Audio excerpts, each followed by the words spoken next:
today who trace her ancestries back all these many generations to Spanish patriots that supported the American Revolution. Most notable... His name was Juan Bautista DeAnza, and you can find his image on paintings, murals, and on warm summer afternoons each year when we celebrate the founding of San Francisco at the Presidio.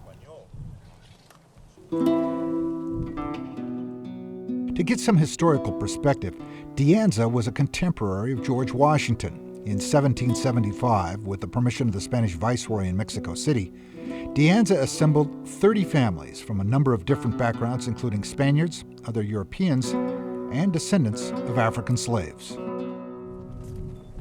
There were 250 people that came up and settled in San Francisco, the northernmost frontier of colonial Spain. Traveling north out of Mexico, they made their way into Arizona and then California, averaging about 15 miles a day. They followed the path that was to become the El Camino Real, linking all the Spanish missions.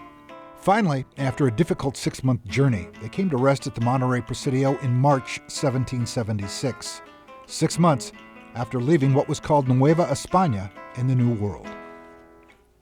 In June 1776, the settlers moved from Monterey to San Francisco and began constructing what would become Mission Dolores. They would eventually continue their journey and head south across the Guadalupe River and found the city of San Jose. You can still find the path that they took today on the Juan Bautista DeAnza National Trail. The trail is 1,200 miles and another 600 miles in Mexico, and it's the telling of the settlement of Alta California by colonial Spain in 1776. If you spend any time in California, the names of the first 30 founding families are rather commonplace.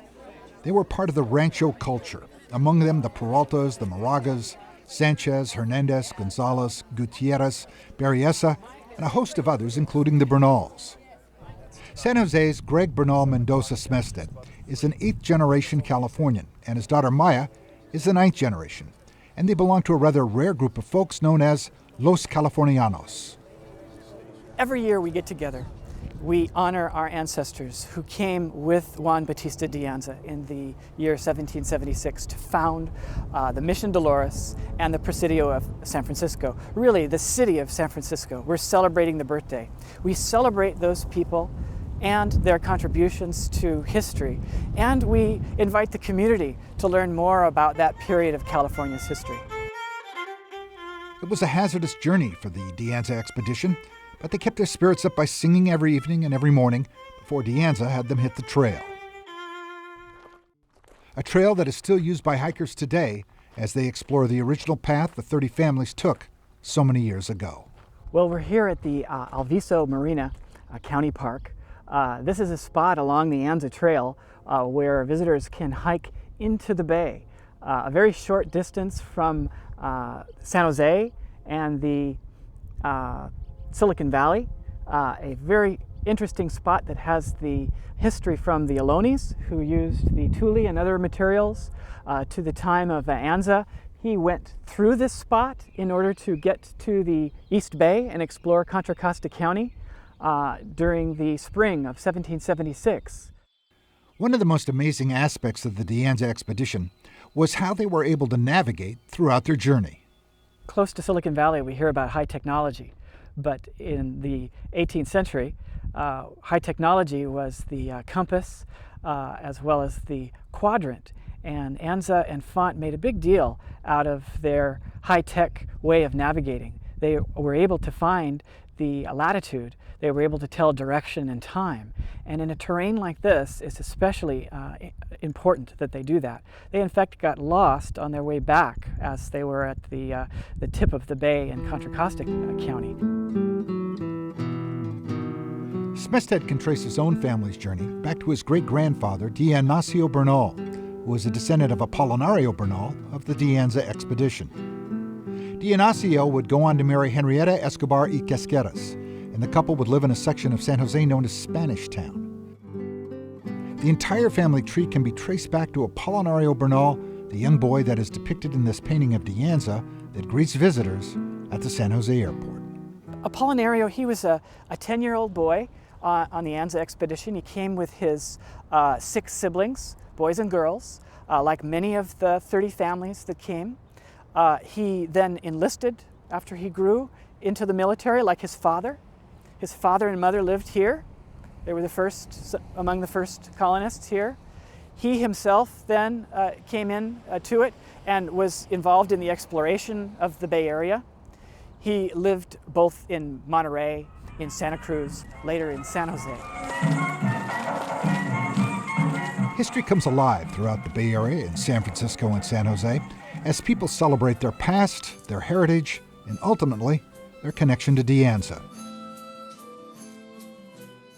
In Greg's case, his grandmother Velma Bernal was raised in San Jose. She worked in the canneries, and she took great pride in the tradition and the heritage of her relatives that had made the journey north. Velma had a daughter named Yvonne Bernal Mendoza. The little girl in this photograph is Greg's mother, but it was his grandmother Velma that urged him to reconnect with his past and the buildings he would drive by every day as a college student at Santa Clara University. The city of San Jose hadn't fixed the Peralta adobe. I had no way of knowing that they were knocking down adobes all over San Jose. They weren't preserving the heritage. But I knew that she was passionate about it and that she was proud of her heritage. Both my mother and grandmother had to play down their Hispanic heritage. My mother, she married an Anglo. She wanted to have a blue-eyed, light-skinned child because of the prejudice that she had during the 50s and 60s. So over time, as I grew up, I realized that there was a pride in my parents that couldn't be expressed. The DeAnza Trail winds its way around the Bay Area and is a constant link to our shared past.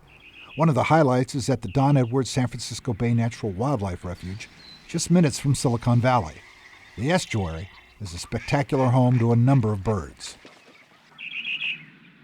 Smestad wrote the trail guide for the Juan Bautista DeAnza National Trail, and in doing so, he would follow the trail back to Nogales and Culiacan, Mexico, and in the process, rediscover a greater appreciation of his own family history. My ancestors made it here for a better life. The 30 families that came with Anza, that was their reasoning. They wanted a better life here in America. That's the American dream. The Anza Trail is relevant today to the struggles of people who still come to make this a better place. And even though I study the history, it's connected me to the present and both the ethnicity of the people who are here and the struggles. Nicolás Antonio Berryessa. The descendants of the 30 original families place carnations each year at the Presidio in honor of their ancestors. It turns out that sometimes by remembering our past, we place greater value on our future.